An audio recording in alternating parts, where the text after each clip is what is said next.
I've got a request on one of the lessons, and I thought I'd make this video in response to that request. First, Everything Collector said that this year he had already masked over 15 eggs. That would make 10 negatives a month that he's been working on this year alone. So that's great.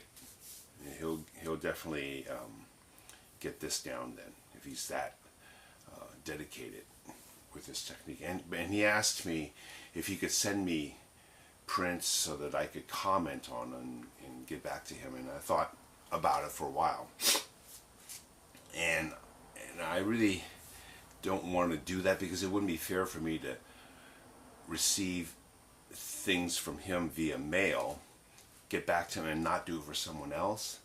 And way in the beginning, over 2 years ago, I thought about doing this on Udemy.com, which is a teaching courses site.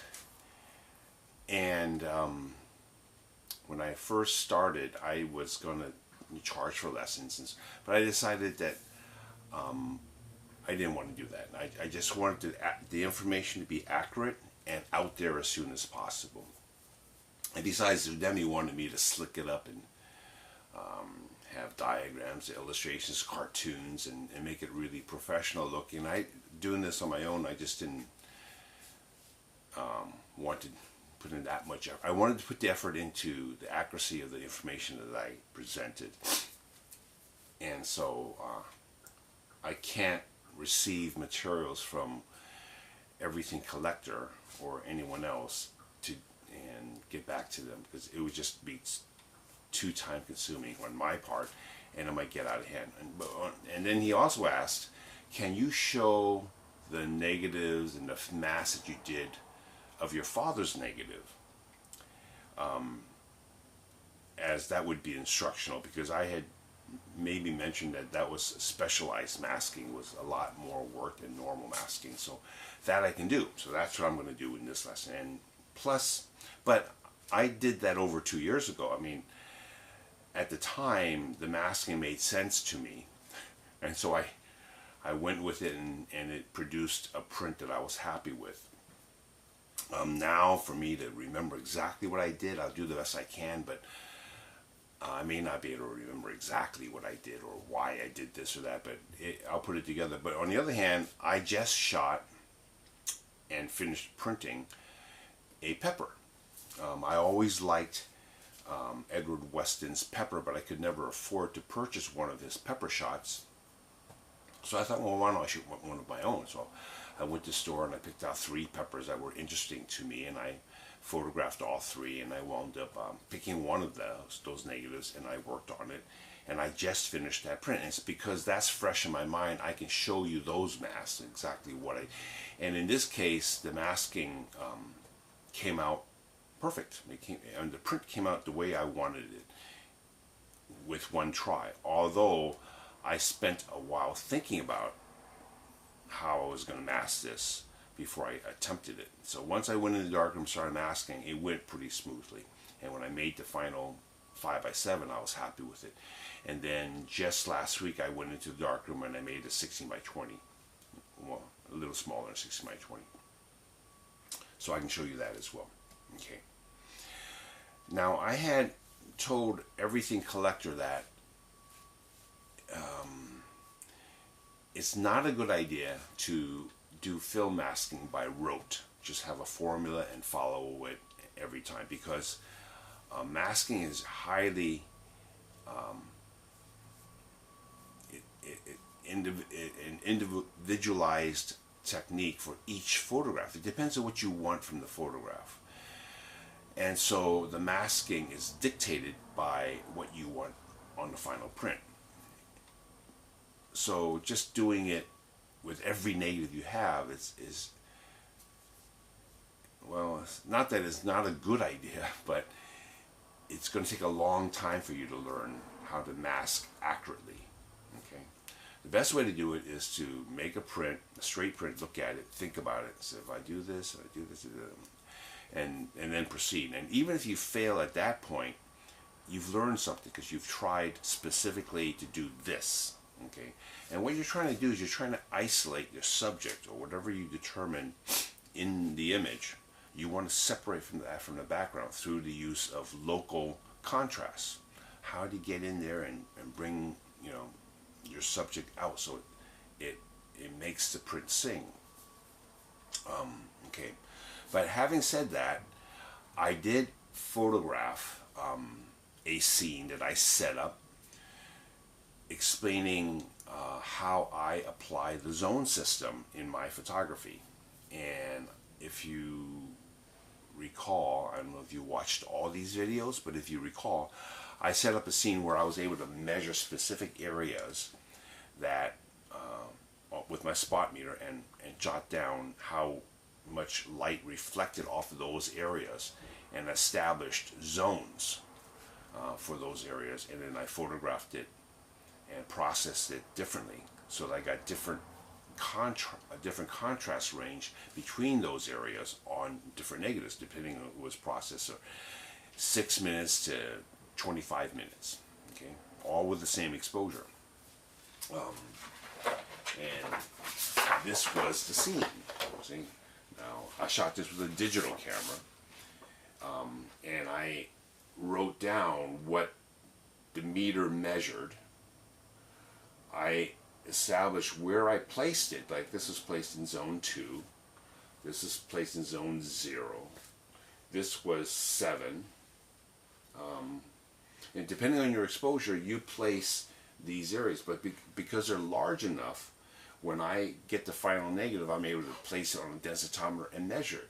So then I'm able to get a density reading from that area of the negative. Okay, if you're doing this with a 35mm camera, then you would shoot just this, and just this. You'd have to move in somewhat. And so 3 exposures would capture the whole scene, and then your 35mm negative would be large enough to be measured on a densitometer. A quick way to do this. Now, I believe that Fred Archer and Ansel Adams didn't do it this way because these zones don't fall exactly on zone 1, 2, 3, 4. See, if you shot an individual frame of a cardboard and gave so little exposure, you could place it exactly in zone 1, doubled exposure zone 2, and that's how they did it. So that's a lot more film. I do it like this. And then I create these areas down here where it coincides with those areas. If it fell below zone 1, I plot the densitometer reading here instead of right on zone 1. So that's how I accommodate this scene. So these areas, you can see this falls in between all these. This is zone 5, that's zone 6, well that's 5 1/3, 2/3, and so forth. And then I plot and I come up with my curve. Okay. Now the reason why I mention this is because I use this negative as a standard for masking. Just a general way of explaining what masking does. Now, in the because this is a digital capture, I lightened all this on the file in Photoshop. I just lightened it so I could see it. But in reality, this is very dark because this is in the shade, and it actually came out like this. See, this is all dark, right? Okay, so now, if you're gonna mask by rote, a standard thing to do in masking is to lift this subject, zone 2, away from zone 1, so that you have a better contrast. So you can see this. It's not so muddy. You know, I made this whole area really dark. And normally you wouldn't shoot like this because, you know, who wants to see that? But because I knew I was going to mask it, I did this intentionally so I could lift this through masking away from the blacks, so you get more detail in your shadows. And that would be something that you could generally count on when masking. You're gonna bring up that shadow detail, assuming the detail is important into the picture. Okay. Now, what I did here, and now I'm going to bring the camera up close so you can see better.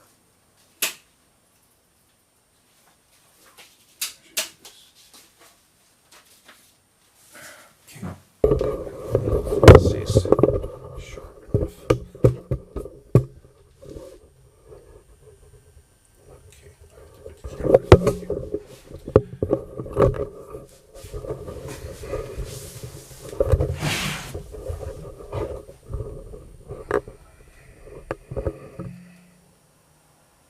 Okay, so what I did was,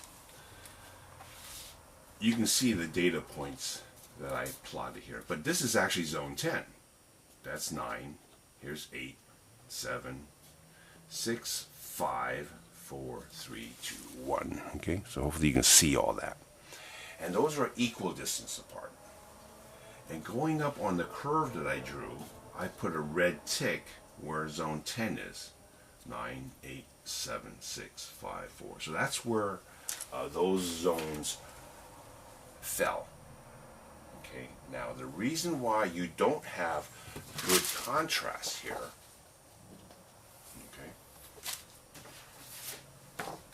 okay, is because when you translate that to the print,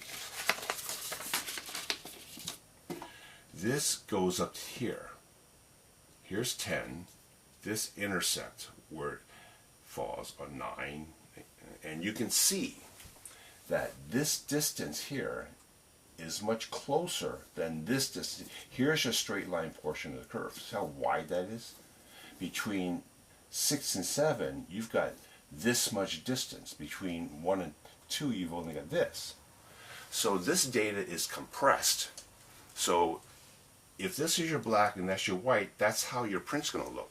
You're going to see a lot of detail in zone 4, 5, 6, and 7. And less detail from 10 to 9 and 1 to 2. So in masking, we want to move this over. We want to lift this up and get the detail out. All this up so that you, but this brings up a good point. You have to be careful when you're masking, because some of the zones will run into each other and you'll get less local contrast between 4 and 5 now, because you've creeped into that area. But it really depends on the subject, okay?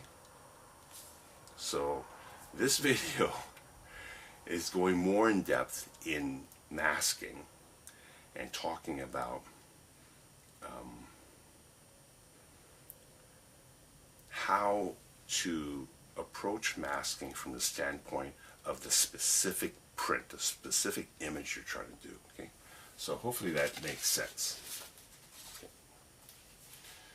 Now here is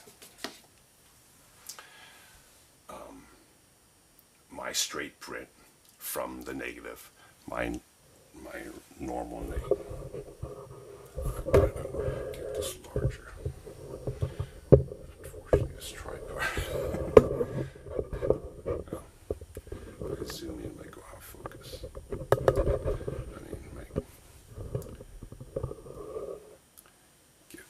All right, so notice how much you can see this separating from there, but it's muddy.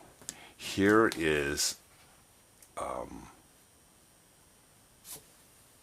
the mask, with the mask in place. So now, hopefully, you can see that there's better contrast here and here than there. Can you see that? Okay, not only that, but even here, this contrast here is better than that. And that's with a mask in place. So that's standard masking. And I'll show you the mask that made this, okay?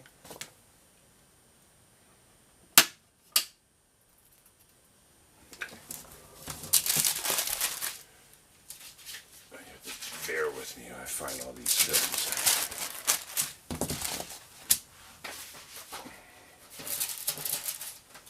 Okay. So here are two masks that I made. I've got pins on this glass, so.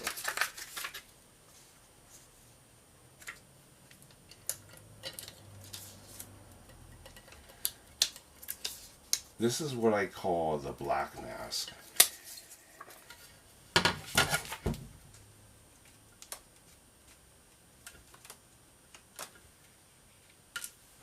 Okay. So the areas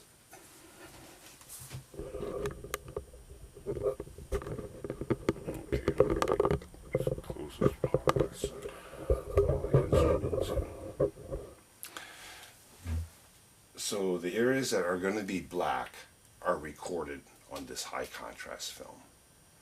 With this in place, I put down the original negative.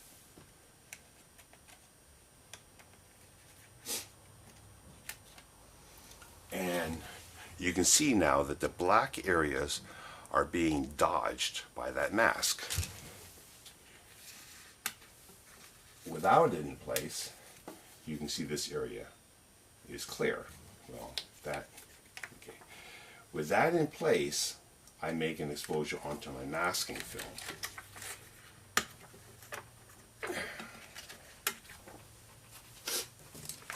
And this is my mask.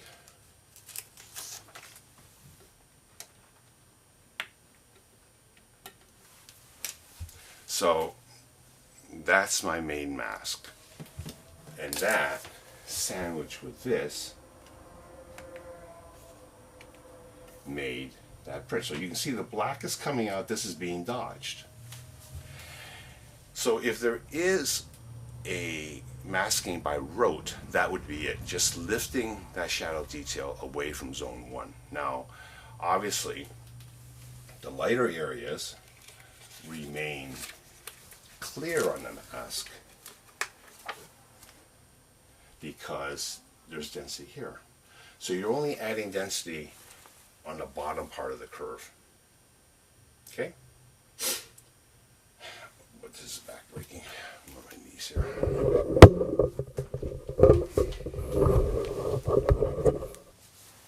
Okay, so that is a very brief explanation of film masking. But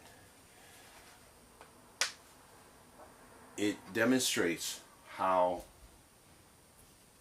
you can mask. I had to take all this apart because it was all taped together, but I did that so that this video would be clear. Again, what I'm interested in is trying to get things real clear.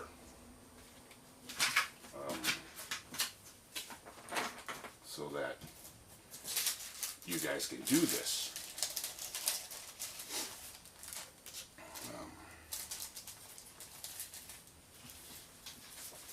Okay.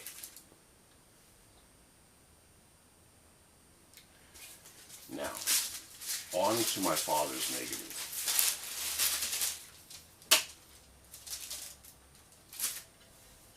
Now, my father's negative was shot in, I believe, 1962. I was only 10 years old, and I was watching him set up. It was this camera. He was setting up with this camera on a tripod. I remember watching it.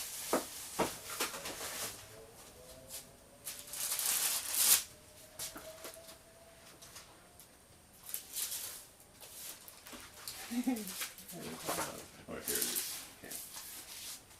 Okay. And again, I take all this apart. Here is the negative.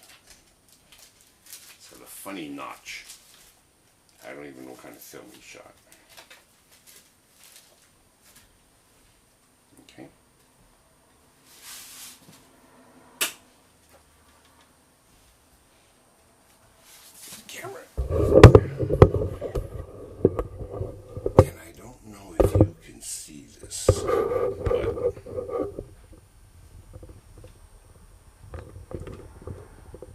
negative is brown toned. This is a real Pyro negative, developed in Pyro, and he processed it by inspection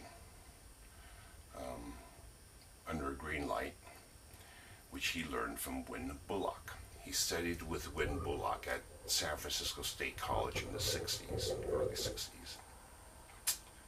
And Win Bullock really liked the Pyro developer. Now it turns out that the Pyro developer only tans a negative brown if you have an unhardened black and white film emulsion. And the newer films coming out had pre-hardened emulsions, and although the Pyro would still develop your negatives, it didn't turn them brown. So my father told me that this only worked with the older emulsions. And he actually showed me in the darkroom processing newer films that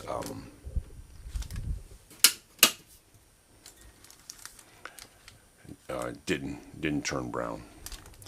I don't know if you can see this. This is the emulsion side. What I notice about Pyro negatives is the image is etched, slightly etched. It's actually three-dimensional. You really see this on matrix film, which was a Pyro developed film. Matrix film is used in dye transfers, and it really is three-dimensional. But this is very sharp edge cutting developer, because you actually have a three-dimensional quality. And I don't know if you can see it, but it's actually etched by the developer. Another thing about Pyro negs is that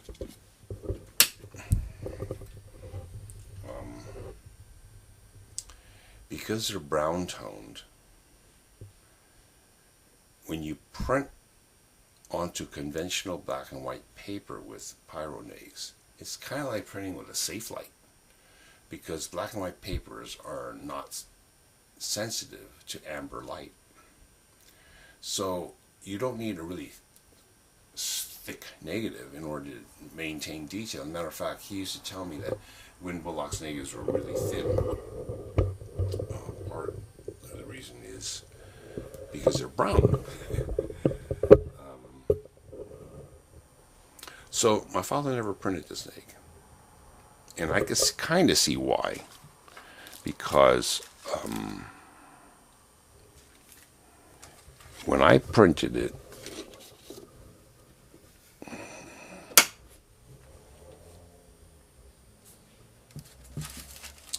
it was the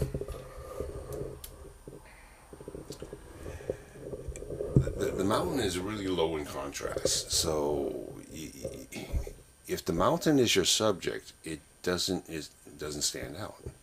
It's actually just in the background, and you can see the local contrast is not good. The trees have better contrast in front, and the mountain actually kind of looks washed out. So you have to print it way down in order to get detail out of the mountain. By that time, the foreground becomes really dark. And so when I made this 5x7 from the negative, I could see why he never printed it. But with masking, I thought, well, I could make this print work if I brought up the trees without the black in the trees, the tree trunks, if you will, without losing detail, and separating it from that background. So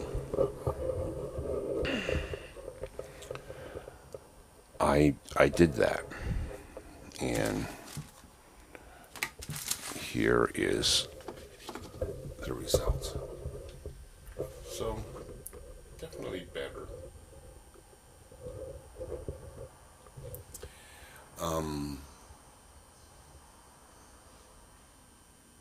You'd have to really go in close to see the detail in those black tree trunks. That's what really makes the print work, when you're looking at this inches away and seeing all that detail. But after I did this, I decided to do even more. And I wound up with another mask in place. And it's a little bit better. And then I was pleased enough to make a large print from that. So I added another mask. Okay. So I'm going to show you the mask now. I wish I...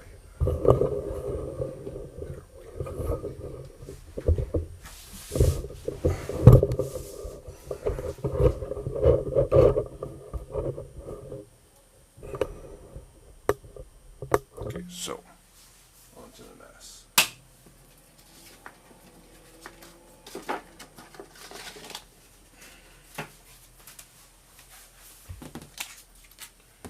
What I did was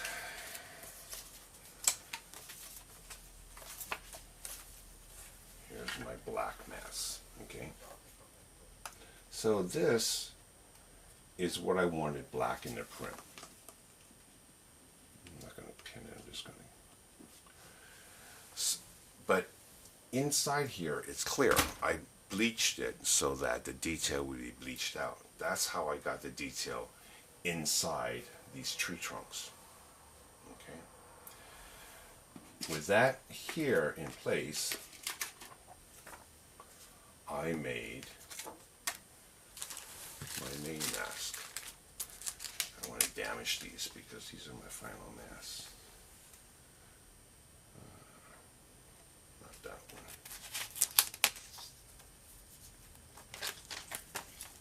Not this one.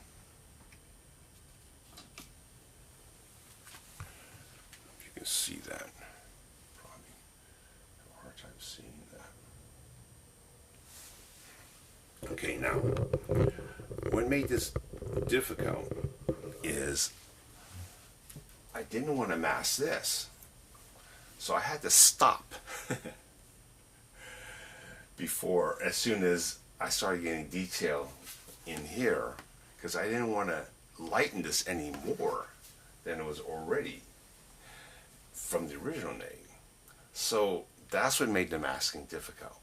So what I did was I made this, if I remember right. And I made this. Now that happens to be different film. It's not the quarter, and you can see the red. Okay, because what I did was I knew I'd be going on to ortho film after this. Now, after I made this, I didn't use this anymore. Now I'm using this. And I blocked this all. I think I just used black paper to block that out. But the edge, I wanted to, I just used a red pen and opaque those areas so that I didn't have to tape right up to the edge of that tree line. With this, I made this. I actually made two of them. Okay, so that blocked out the background for me. Now with that done, when I place this on the original negative, now I can make a darker mask without affecting the mountain. See, so I had to go through this stage before I went back to making a main mask. So these are discarded. I don't use this anymore. This is placed down before I place this down, and then I make my main mask. That is darker.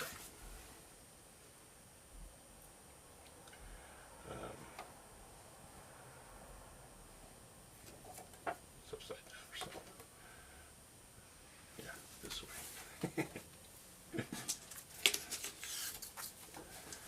So now I can make a darker mask and not affect that area.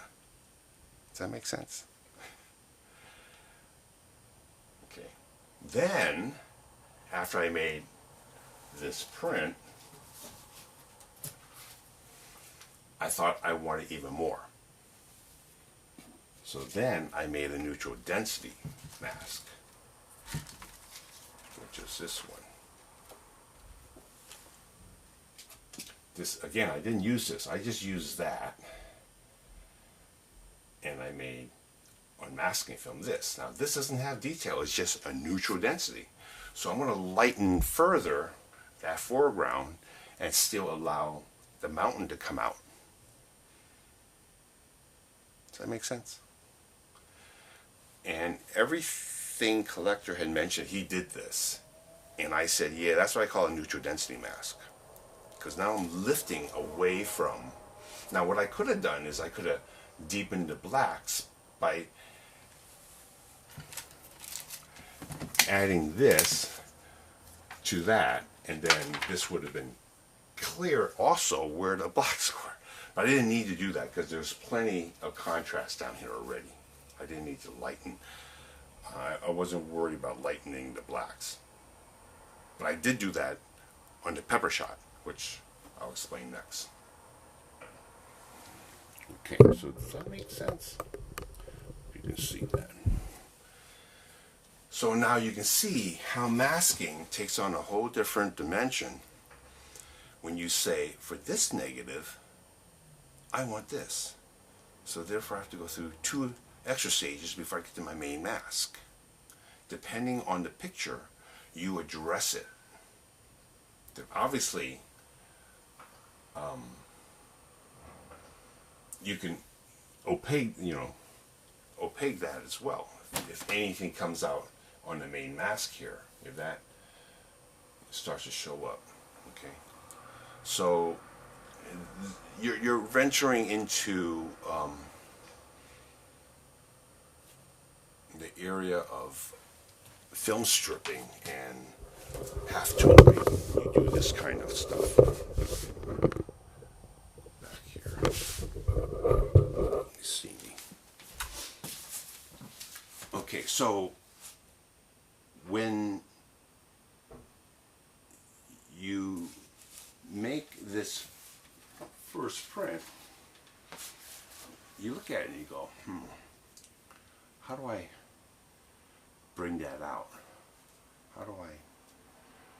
And it might take a week, 2 weeks.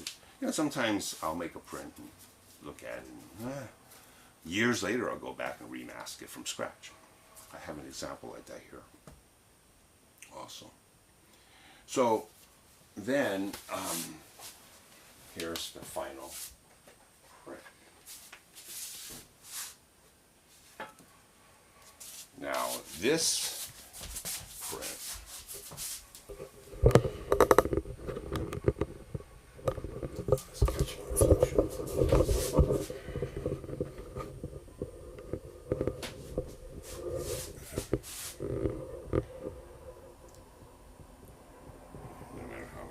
sketching reflection, but maybe you can kind of see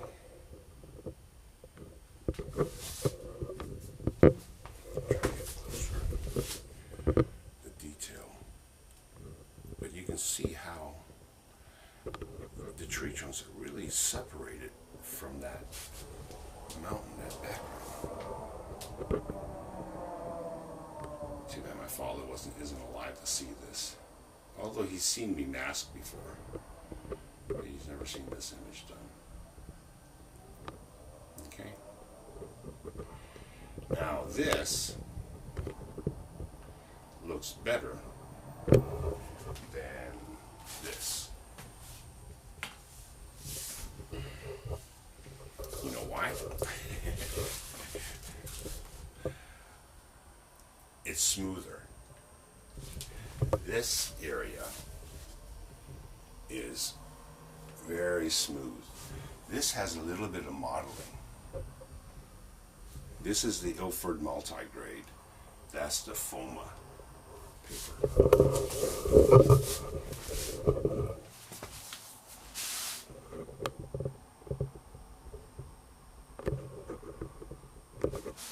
And the Foma paper is an orthochromatic paper. That means it sees amber light. You can't use an amber safe light with Foma paper, otherwise it'll fog. Because this is a brown tone negative, the brown has less of a safe light effect on the paper. And so the uneven development of that brown tone is less noticeable when I print this particular negative onto Foma paper. This is what I think. It makes sense. So when I printed it, I said, it looks different. You know, when I made my test between Ilford and Foma, I saw a difference in contrast. 60 magenta for Ilford was totally different from 60 for Foma. Foma took, 8 seconds, whereas the Ilford took 12, 14 seconds. But other than that, the grayscale looked the same. Well, it wasn't a brown tone negative, so interesting, huh? This stuff is really interesting. Let me put this all back together before I don't like taking my mask apart because now there's dust but the next time I print this, I have to clean it all and take it all back together if I print this negative again.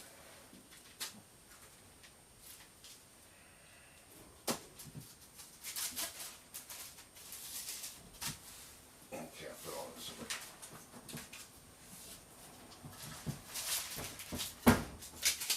But that's how I masked this particular image. So hopefully this is instructional for you. It should be instructional for everything collector, because he specifically asked me to show these masks and films, and because he's already doing specialized masking, he's playing with this stuff, doing things.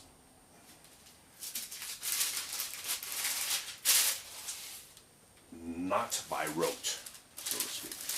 And I told him, I said, think about what you're doing before you start masking. If you're masking 10 negatives a month, you may not be doing that much thinking. You're just going, And I did that for years, so I'm trying to save you guys all that time, because I'd mask. I finally make a print, and it looks worse than unmasked, because I didn't know what I was doing. I was just trying.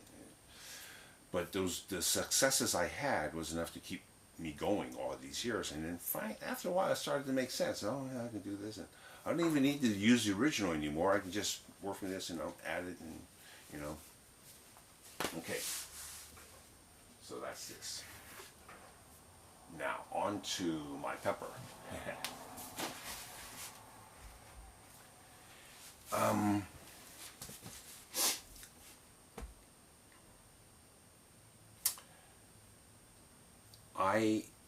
There's a video on YouTube that, I forgot the gentleman's name, but he visits the studio where Edward Weston worked.